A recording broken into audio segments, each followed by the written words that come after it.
Ketegangan di Timur Tengah kembali naik drastis setelah Iran melontarkan ancaman baru kepada Amerika Serikat dan Israel.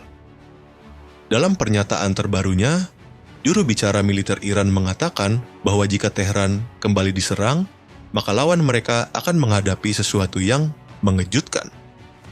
Iran bahkan mengklaim telah menyiapkan teknologi persenjataan baru, pola operasi baru, hingga kemungkinan pembukaan medan konflik baru di luar skenario perang yang selama ini dikenal.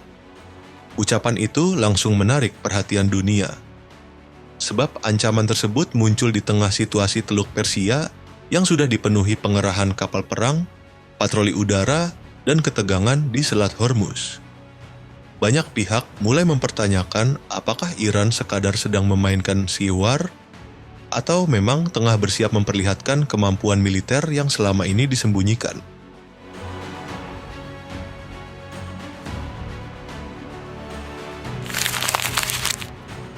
Di tengah situasi yang semakin panas, Washington akhirnya mulai memberikan respons lebih terbuka. CENTCOM membantah klaim Iran yang menyebut kapal perang Amerika berhasil dihantam rudal. Menurut pihak militer AS, seluruh armada mereka masih berada dalam kondisi operasional dan tetap menjalankan misi di kawasan, termasuk operasi pengamanan laut dalam Project Freedom. Tetapi pada saat yang sama, Amerika juga mengklaim telah melancarkan serangan balasan. CENTCOM menyebut 7 kapal cepat milik Iran berhasil dihancurkan karena diduga digunakan untuk mendukung peluncuran drone dan rudal terhadap armada AS. Dari sini terlihat bahwa konfrontasi di lapangan memang nyata terjadi. Hanya saja informasi yang keluar ke publik dipenuhi versi berbeda dari kedua pihak.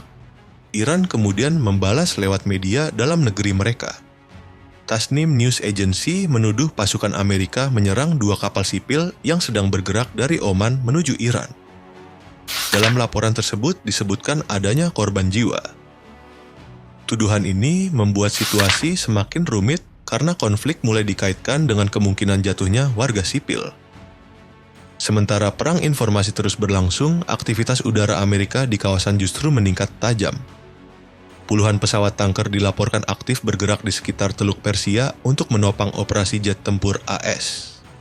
Dalam dunia militer, pengerahan tanker udara dalam jumlah besar biasanya menjadi sinyal persiapan operasi jangka panjang. Dengan semakin banyaknya jet tempur, kapal perang, dan aset udara yang masuk ke kawasan, banyak analis mulai melihat bahwa Timur Tengah mungkin sedang bergerak menuju fase konflik yang jauh lebih besar dibanding sebelumnya.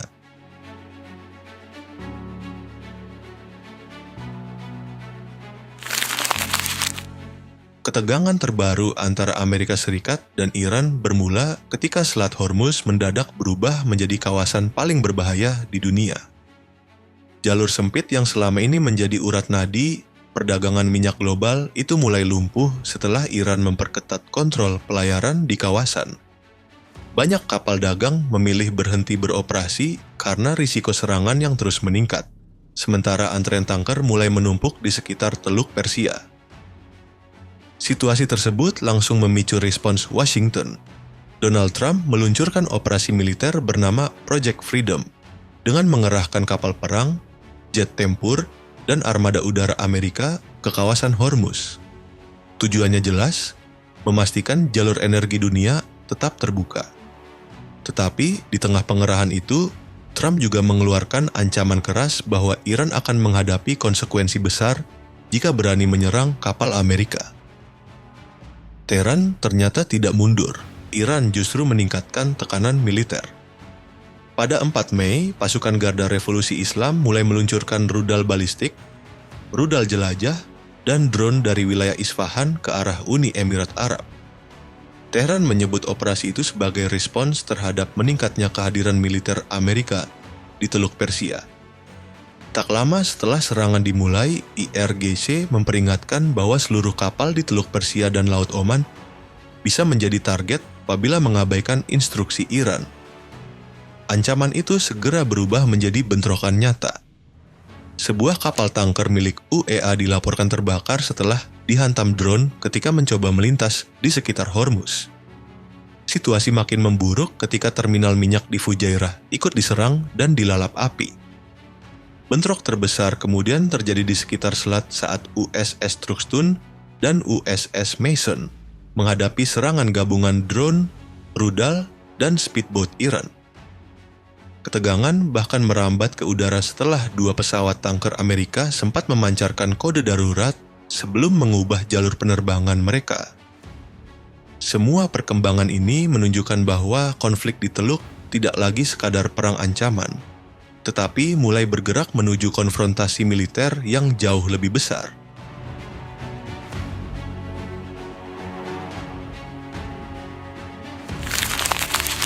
Di saat Iran sibuk menghadapi tekanan dari Amerika dan Israel, muncul masalah lain yang justru datang dari dalam negeri mereka sendiri. Kali ini bukan soal serangan rudal atau sanksi ekonomi, melainkan mulai munculnya ketegangan antara pemerintah sipil dan pasukan Garda Revolusi Islam. Presiden Masoud Pezeshkian dilaporkan tidak menyetujui serangan IRGC ke Uni Emirat Arab. Ia bahkan menyebut langkah tersebut sebagai tindakan yang berbahaya dan berpotensi menyeret kawasan Teluk ke konflik yang lebih luas. Menurut sejumlah laporan, operasi itu membuat hubungan internal di Teheran memanas karena dilakukan tanpa koordinasi penuh dengan pemerintah sipil.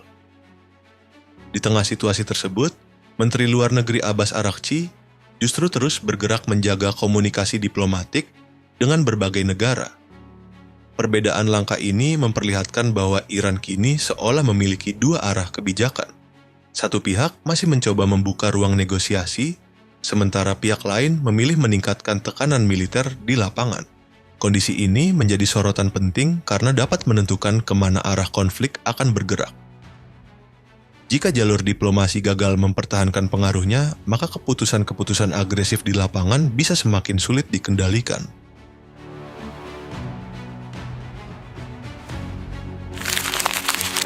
Ketegangan Iran dan Amerika kini mulai mengguncang seluruh kawasan Teluk. Negara-negara regional memperketat keamanan karena khawatir konflik sewaktu-waktu berubah menjadi perang terbuka yang melibatkan lebih banyak pihak. Situasi ini tidak lagi dipandang sebagai krisis biasa, tetapi ancaman langsung terhadap stabilitas Timur Tengah. Di udara, aktivitas militer Amerika terus meningkat. Pesawat tanker KC-135 dan KC-46 milik Amerika Serikat dilaporkan aktif bergerak di sekitar Arab Saudi dan Teluk Persia untuk mendukung operasi jet tempur dalam waktu panjang. Pengerahan seperti ini biasanya menjadi tanda bahwa Washington sedang menjaga kesiapan menghadapi kemungkinan eskalasi yang lebih besar.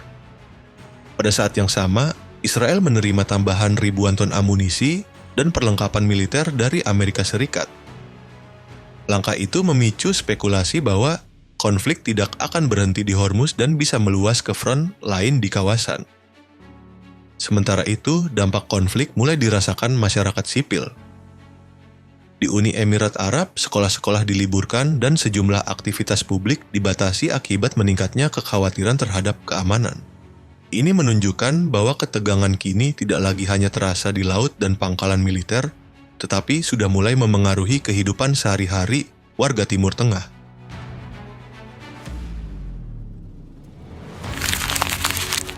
Di tengah situasi yang masih memanas, Donald Trump sempat mengumumkan bahwa Project Freedom untuk sementara dihentikan. Ia mengatakan ada kemajuan besar menuju kesepakatan baru dengan Iran dan menyebut penghentian operasi dilakukan untuk memberi ruang bagi proses negosiasi. Pernyataan itu sempat memunculkan harapan bahwa ketegangan di Teluk Persia mulai bergerak menuju jalur diplomasi. Namun harapan tersebut tidak bertahan lama. Israel justru kembali meningkatkan tekanan.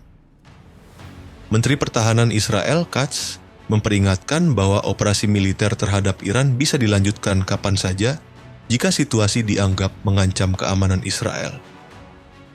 Pernyataan itu langsung memicu kekhawatiran baru bahwa konflik sebenarnya belum mereda, melainkan hanya memasuki jeda sementara sebelum potensi bentrokan berikutnya.